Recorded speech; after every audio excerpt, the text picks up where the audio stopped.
As I mentioned tonight, we're going to talk about honesty. I think if you look at the schedule, I think we skipped a lesson, but that was to keep on track with the fact that we tried to squeeze 2 lessons into one, and that wasn't able to be done, so we covered it 2 weeks ago.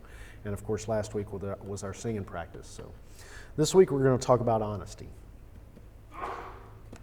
If you've been in any of my classes, I quite often will say, let's define the word first. Tonight's no different. What, when we think about the word honesty, do we think about? How would we define honesty?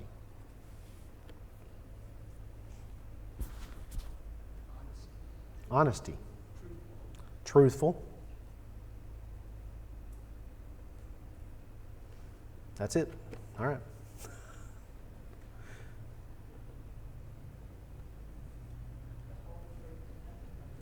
The whole truth and nothing but the truth. All right. She's quoting Maclock or something like that. I don't know. Or was that?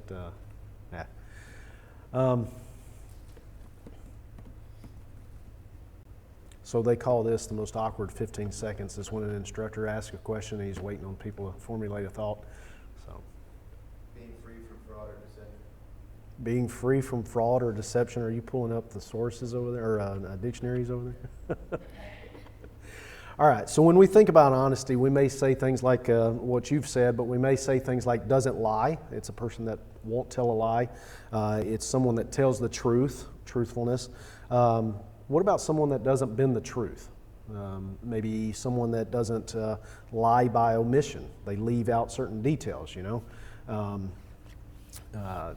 various things like that. Would those fit that definition? I'm seeing some head nodding. All right.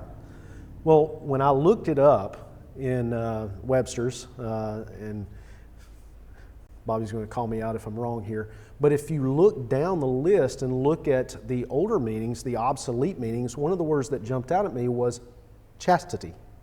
So that's not something that we normally associate with honesty, and I thought that was an interesting word. So maybe we should define that. What would we say chastity means? Sorry? Pure. Okay.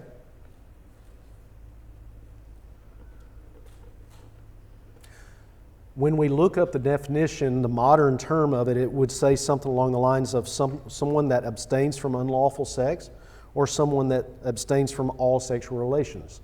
So chastity, when we think of it from that nature, is dealing with sexual intent. But the other meanings are purity in conduct and intention. Intention I underlined and put in bold on my notes here because I think that really starts getting after the heart of the matter. When we talk about honesty, there's an intention that goes behind it. Are we the type of people that are intent on displaying, being honest, truthful, don't bend the truth, whatever the case may be? Let's look at Matthew 5 and verse 8.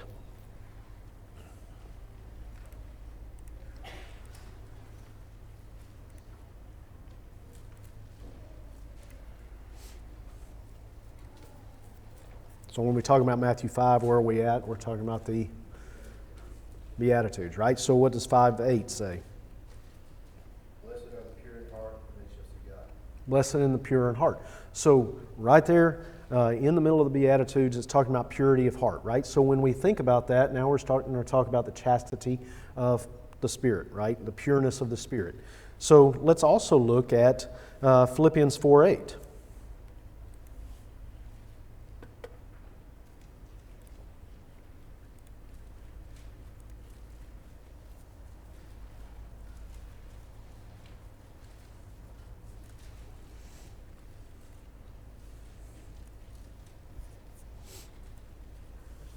Verse 8, Philippians 4:8.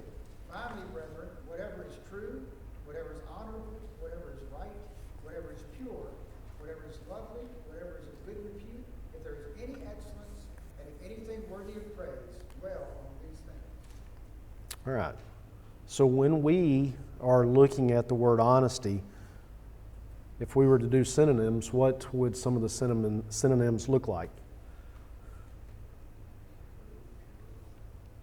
I'm sorry? True, pure, Honorable, just. noble. So all of these things kind of relate to each other, right? So what can we determine from this this verse that we all have read? I mean, and know it. Mm-hmm. Looking at the Well, etymology of the word truth, it all comes from the same root word that means honor and respectability. So we behave in a way that is honoring to ourselves and to those we represent. That's where all of this is coming from. And it's interesting in this passage that those two are paired together. Mm-hmm. And I don't think that is a coincidence. So Jeremy is taking us back a second to the original question, kind of the etymology of the word, and the two words that you mentioned were honor and respectability, right? So if we're thinking about respectability, that is not just to ourselves, because we do want to respect ourselves. I mean, we have to be true to ourselves. I think we talked about that 2 weeks ago when we were saying how to treat others. We first have to know how to treat ourselves. We have to be able to respect ourselves, right? So when Jeremy says that, it starts with us. Do we respect ourselves enough? Do we respect ourselves enough to do these things and want people to think highly of us? But what was the second thing you said? I remember if you forgot. No, the respectability of ourselves, but the respectability of who we represent. So when you say that, who we represent, who did you mean? In our case, as Christians, it's God. Okay. So I figured that's where he was kind of going with that, is if we're talking about being respectable, that's being respectable of the person that we represent. We are the representation of God, and we'll talk about that in a second. But you can carry that to any other avenue in our secular lives as well. When I was in the Air Force, they expected me to be respectable, to wear the uniform appropriately, to do the certain things appropriately that go along with that, right? We had UCMJ, the Uniform Code of Military Justice. We had the Geneva Convention that says I wouldn't shoot people with glass bullets because they don't show up on x-rays. Things of that nature. There was a, quote, respectability about killing people, I guess. But did you have to take any oaths when you became a pharmacist? Yeah. I don't know it. All right. Kyle had an oath when he became a pharmacist. I'm sure Robert did too. I see him out there. When they became pharmacists, they took that oath apparently one time and forgot it. But I am certain that he is a little tongue-in-cheek on that. He may not remember that. All right, you're not helping me, Kyle. Get out. I am certain, though, that he abides by a code of ethics in that. He may not remember the exact words, and he's not helping me at all. But, yeah. David? We do think about the concept you mentioned a minute ago about being honest to ourselves first. We've all dealt with people who aren't honest with themselves, not being like a criminal, but I mean honest as far as they see themselves as being a better programmer or a better something than they really are. But in their eyes, man, they're the best. You have to deal with that. It's hard when they can't even see the truth in their own eye. They can't look in the mirror and see the truth. So it's interesting that you say that. He's talking about maybe your coworkers that think they're the best coder around. They, really they compile once and there's no errors, every single time. And maybe they have a lofty thought of themselves.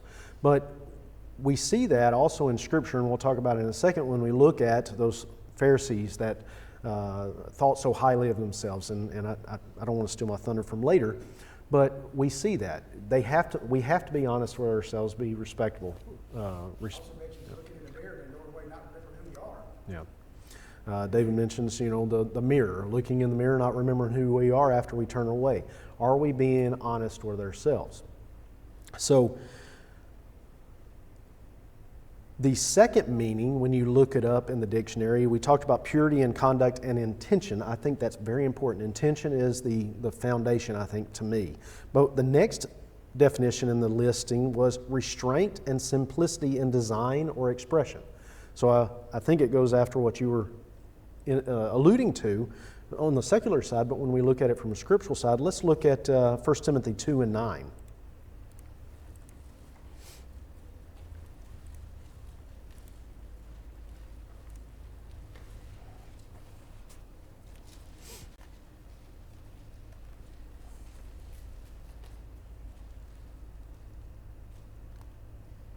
In like manner also, let the women adorn themselves in modest apparel, with propriety and moderation, not with braided hair, or gold, or pearls, or costly clothing. All right. So I'm cheating a little bit here by going to a very common verse that we go to when we talk about this, and it somewhat picks on women here. But does this apply to men as well? Can we men take something from this as well? Cody's shaking or nodding his head yes, and you say we hope so. Can you give me 2 more sentences? If we can't, then the Bible's got a double standard, and it's broken. Yeah. This, while addressing a specific group of people, the principle applies all the way around. Jeremy's saying if this only applies to women, then that means that God is a liar because he's now a respecter of persons, right? This is something that we can look at and we can internalize as men as well. So what though, why would I take you to this scripture when I'm talking about restraint and simplicity of design or expression? That's the definition of modest. So if we're looking at this scripture set and we see that we're talking about modesty here, sobriety, things of that, in that line, we turn to this verse because it explains or talks about restraint and simplicity in dress and appearance and the way we display ourselves. Is that an honest representation of who we are, or are we covering up things? If we're hiding the real us, then that's not honest. I think what bothers me most about some of this, when we look around today and we see people wearing things that are gaudy in nature or outlandish, or when we're having services, it really, really grates on my nerves when I hear the booming radio sitting at the red light. And it's all attention seeking. It's look at me, look who I am. And they've become a caricature of themselves, They have made kind of this cartoonish figure out of themselves, and it's not honest. It's not humanity. And I think that's what strikes me when I think about this: restraint, simplicity in expression or design. Jeremy, I know you're about to say something. So it's just interesting, and it's something I haven't really tried to put into words, but you said this caricature or this process of being that way is not human. Isn't it the epitome of being human to pick Yeah. one thing? So we're talking probably about the same thing, just presenting it different ways. Jeremy says maybe that is simply being human. Now, I would go back to what your dad said, last quarter, when he said God did not design us this way, right? He designed us in an image of Him, and I wouldn't say that God is a caricature of Himself. He doesn't present Himself that way. What you see, or what you see in His Word, is true and good and faithful, right? So, but I understand where you're going with that. Yeah. That we also, from a spiritual point of view, can't pick and choose bits and pieces. You have to take the whole compilation. Yeah. Be what you're supposed to be. So Jeremy says to be what you're supposed to be in God's eyes, you can't pick and choose the little verses that you like or don't like and get rid of those. So let's look at Matthew 23:5 as well.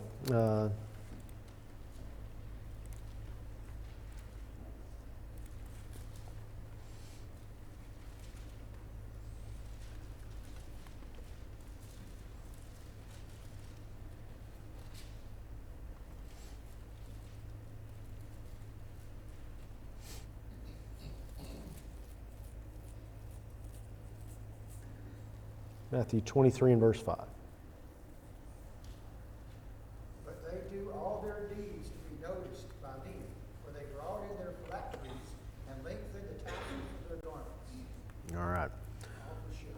all for show.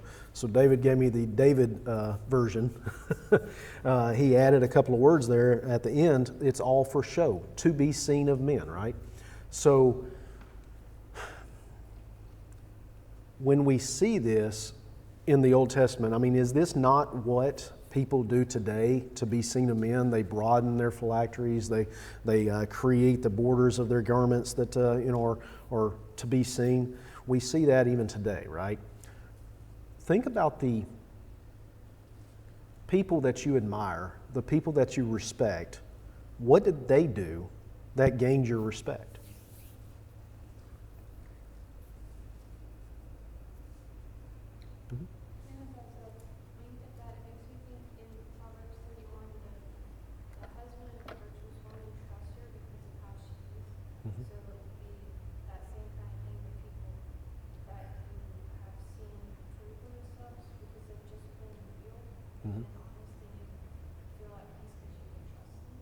Okay.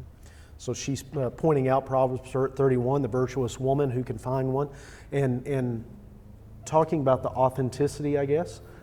They are who they are. What you see is what you get. And when we think about it, I mean, that's a great example of people we respect. We respect people that take things and make more from them. We respect people that are hardworking, that provide for their families, that are there for their families, that it's a woman that can be trusted by her husband to do these things. And she might get mad at me, but when I was deployed, I saw men that they could not do their job, their mission, because they were worried about what their wives were doing back home.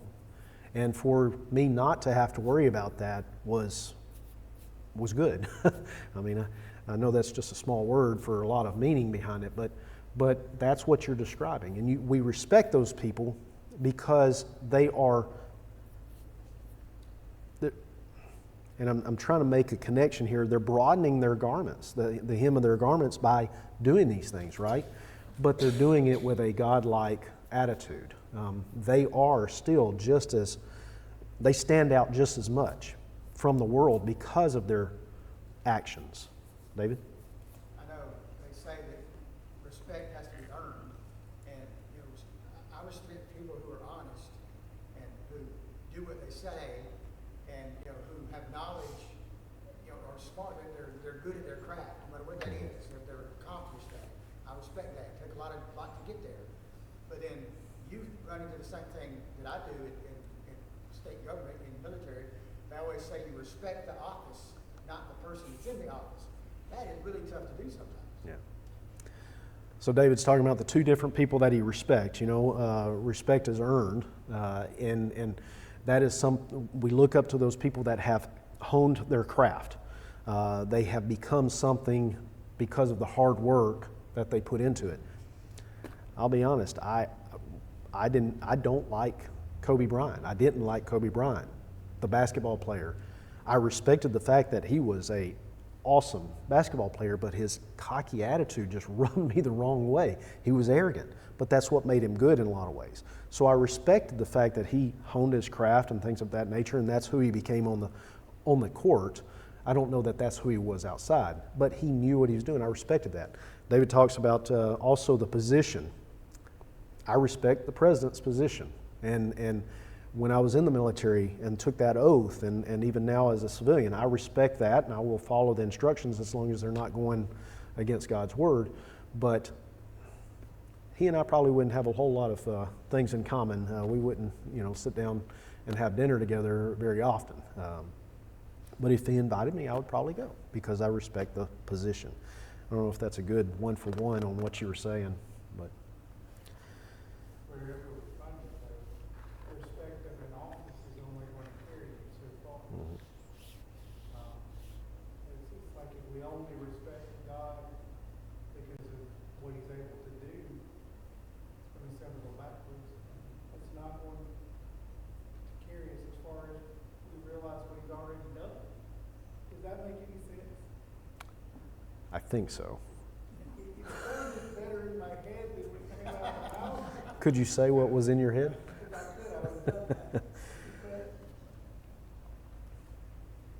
we don't need to look at God and respect Him because of what He can provide us, right? We look at what He has already provided for us and respect Him for the provision He's done. Does that help? Sure that I got. Okay. I'm in Jeremy's head. So, Dennis? I was thinking of the idea in John 4, Jesus says that God will want true worshipers. Mm-hmm. And the true worshipers would be people that come to God honest. Where that would be an aspect of that. Where they are coming to God, doing what God wants, but also coming to God without trying to hide anything or without robbing their garments Mhm. or impressment. They are truly there to worship Him. Dennis has taken us to John 4. I was kind of looking through my notes. I thought I had that in there, but I didn't, so I appreciate you taking us there. But it's talking about Jesus asking for those true worshipers, those that are not afraid to show their blemishes. We are asked to be sin-free, blemish-free, but we know that we can't. But He's asking for those that are laying it out there and saying, I'm here, I am a sinful creature, and worshiping Jesus because of that. I think I captured what you're saying. Yeah. The lessons that you've been doing, that they have in this course, we understand pretty well as Christians the spiritual side, the worship and the prayer and the study, those kind of things. But this is taking it where it goes over into being a human and being in the world and dealing with people, being honest with yourself, honest with others, how you treat them, the language that you use we'll get into later. That's where you have to apply all the stuff that you learn from Scripture. Right. So that's the difficult part, right? The application of all this when you go out into the world. And that's what this set of books are doing all the way around. You know, it's applying what we know from Scripture, because we all know this. I mean, we know honesty is good. We know lying's bad. I don't have to argue with you about drunkenness or pornography or, you know, all these other things that we're going to talk about or have talked about in this quarter. I don't have to convince you of that. It's the application, and it's also how do we help others that are trying to exit those things.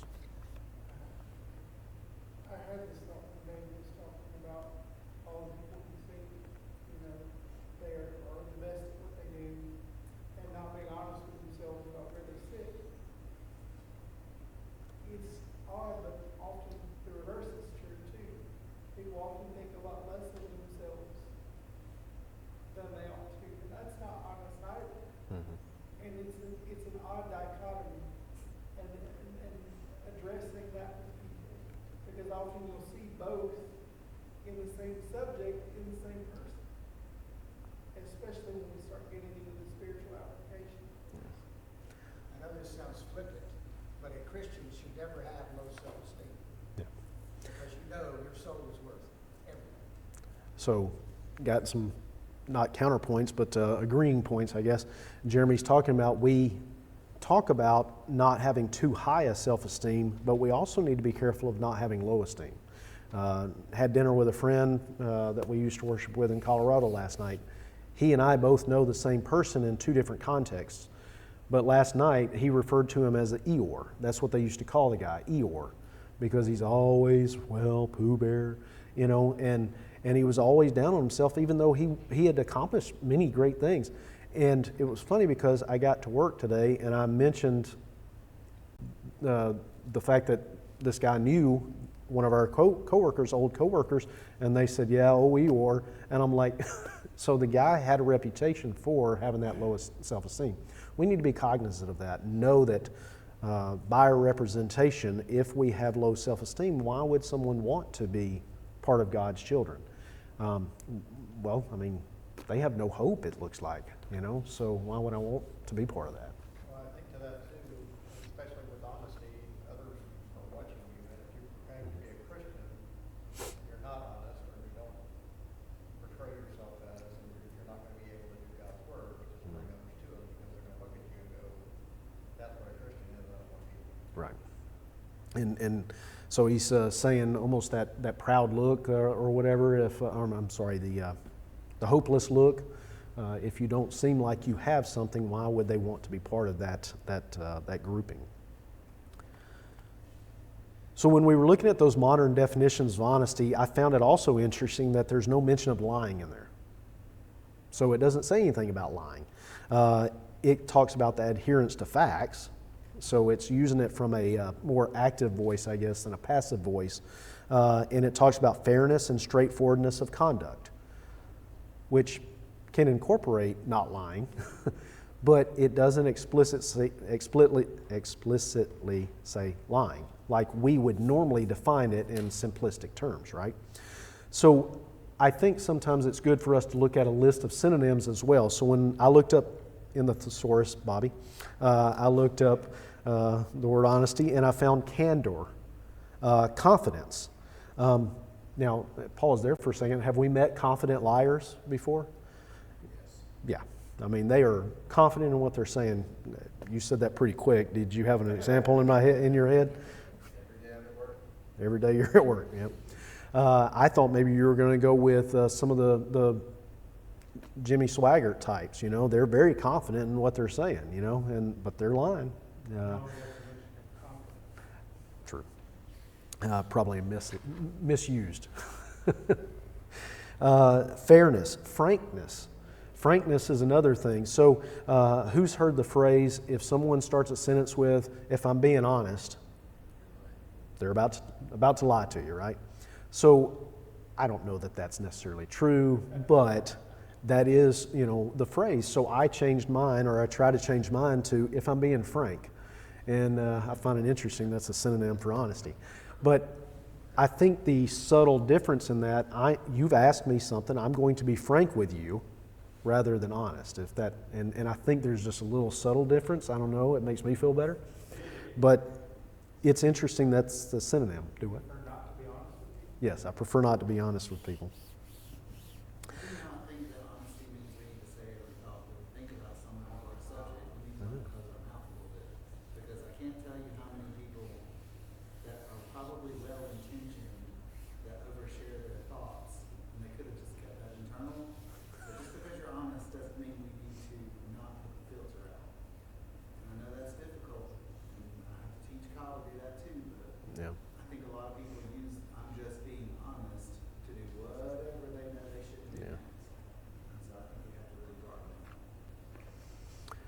So Kyle's saying that there is honesty, but there is a responsibility that goes with that honesty, I think. Yeah. Full frankness all the time. There's some wisdom there. I don't think that's a biblical principle at all. Ooh, let's argue. So Jeremy says that's not a biblical principle. I agree with you. Okay. That complete openness like Yeah. that often does way more harm than good. There is an Old Testament example that I did not realize until I was much older in life. But when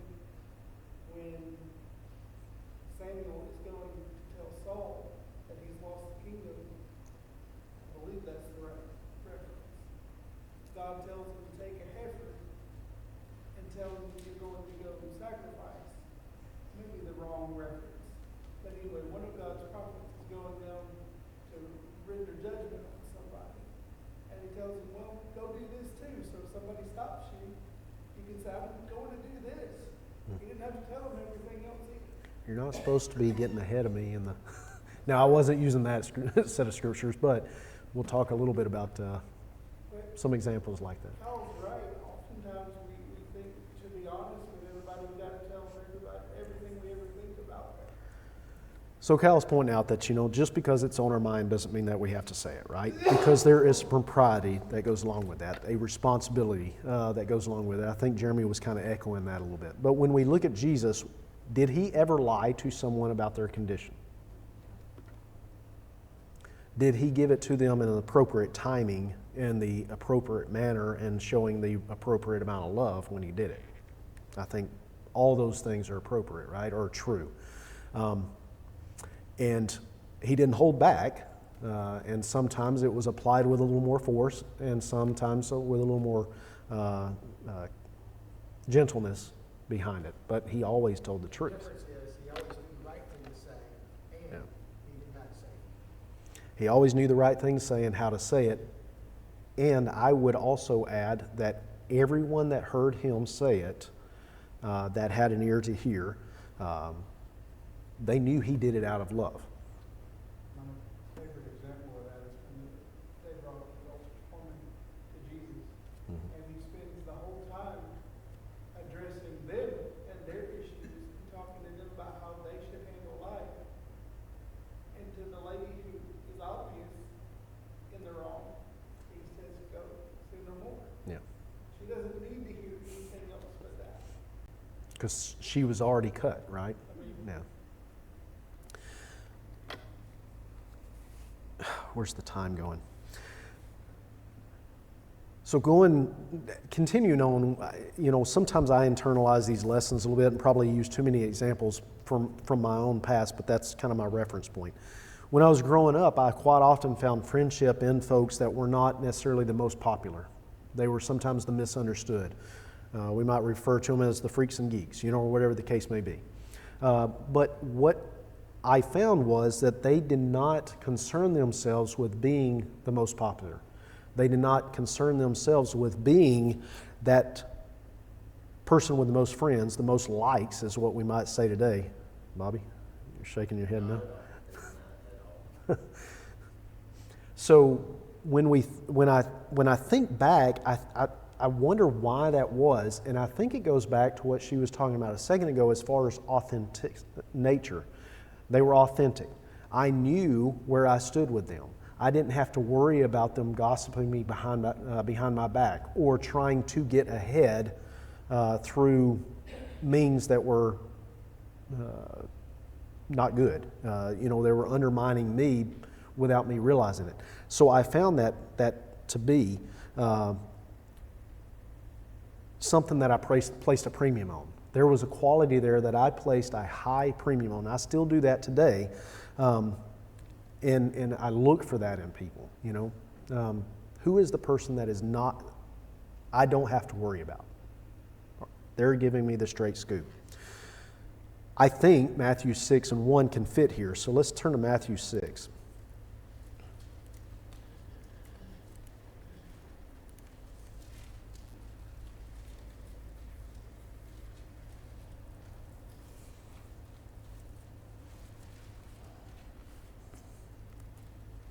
Matthew 6, verse 1 and verse 5.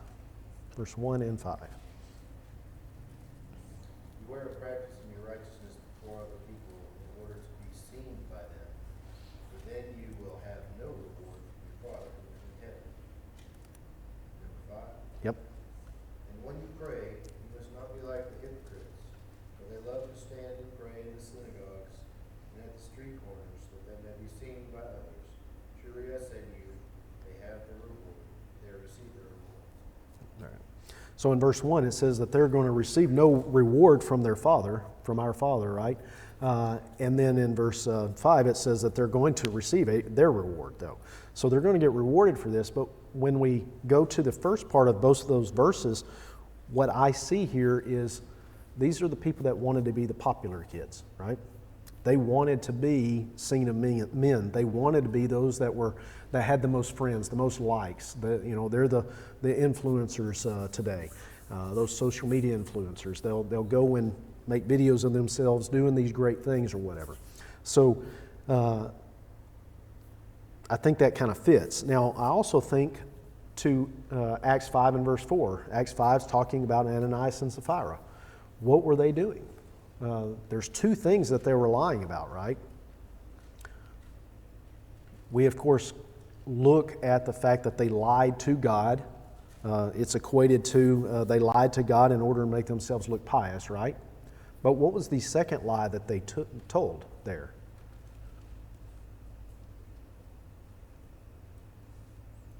I know that's a little bit of a trick question because it's those lies are intertwined, but they lied to God because they wanted to, or because they held some of that back. So they lied to Him about what they did, but they lied in order to look to other people different than what they actually were. They were not showing the true nature. I don't think that lying, the amount was the lying to God. That's not what they got in trouble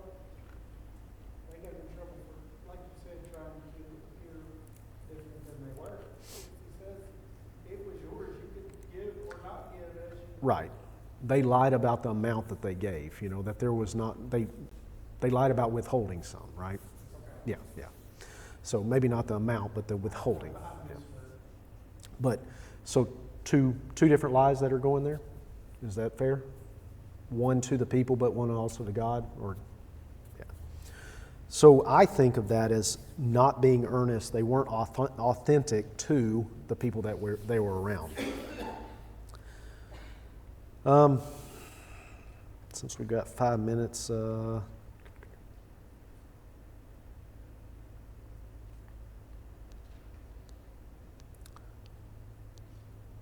since we define it normally as not lying, I was going to look at some scriptures about lying. So Ephesians 4:25, it says, "Speak truth to your neighbor." Does that apply to only our Christian neighbors? No. That applies to all men, right? If we look at Proverbs 12:22, it says, "Lying lips are an abomination." So if we're thinking about that and we're created in God's image and are commanded to please Him, what does that tell us that we should do? We should not lie. Titus 1:2 tells us that God cannot lie. So if we're created in His image, we should not be those that lie. Now let's go to Proverbs 6.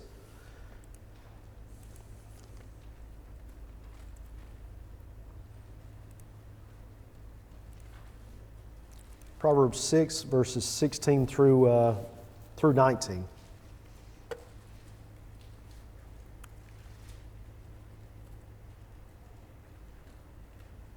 These 6 things the Lord hates, yes, 7 are an abomination to Him: a proud look, a lying tongue, hands that shed innocent blood, a heart that devises wicked plans, feet that are swift in running to evil, a false witness who speaks lies, and one who sows discord among brethren.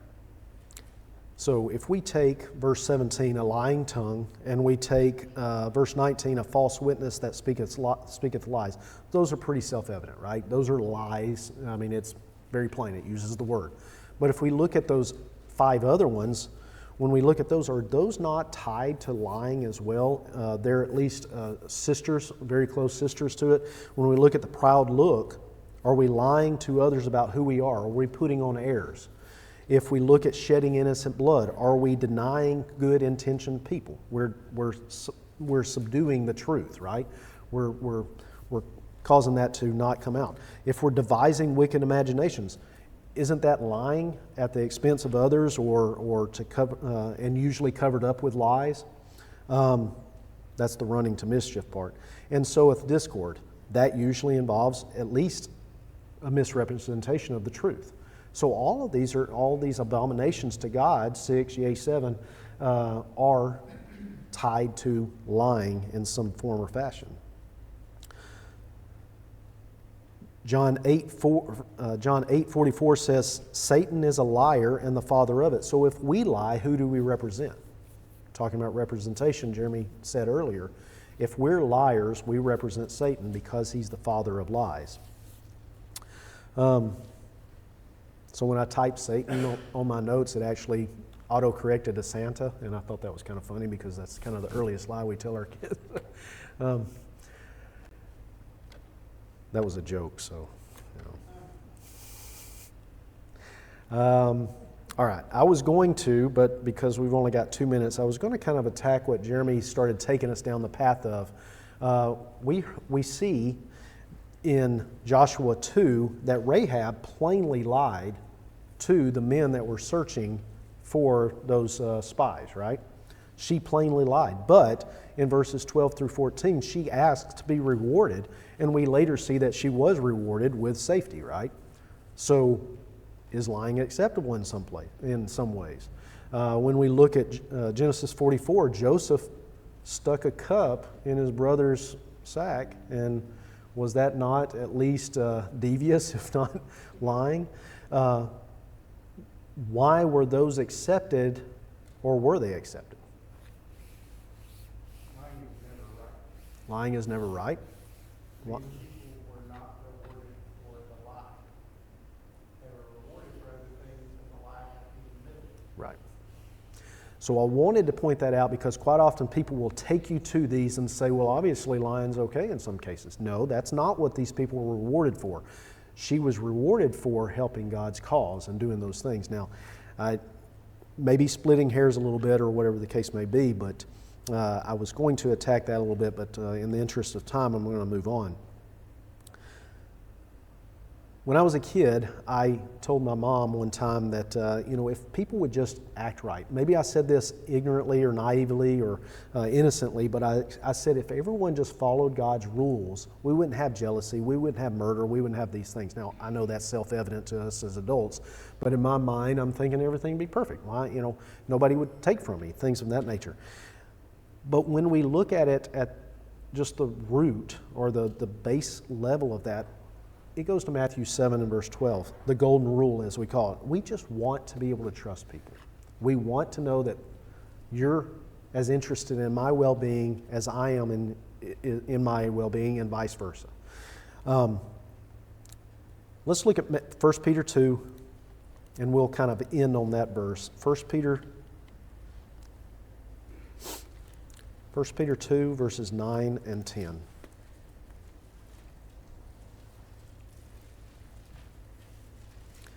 It says there, but ye are a chosen generation, a royal priesthood, and holy nation, a peculiar people, that ye should show forth the praises of him who hath called you out of darkness into his marvelous light, which in time past were not a people, but are now the people of God, which had not obtained mercy, but now have obtained mercy.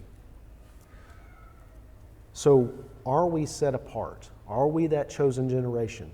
If we act that way and we have the self-confidence but without the proud look, if we have the respectability for ourselves but also of men because of our honesty and the things that we do, imagine the good we can do for the kingdom if we do that. We need to be that type of people. So, any final comments before we close? Yeah, verse 12 says, having your conversation honest. So Jim points out if you just keep on reading, it tells you be honest. I mean, that's the root, right? That's where it all starts, is being honest. So with ourselves and with people. Thanks, Jim. All right, thank y'all.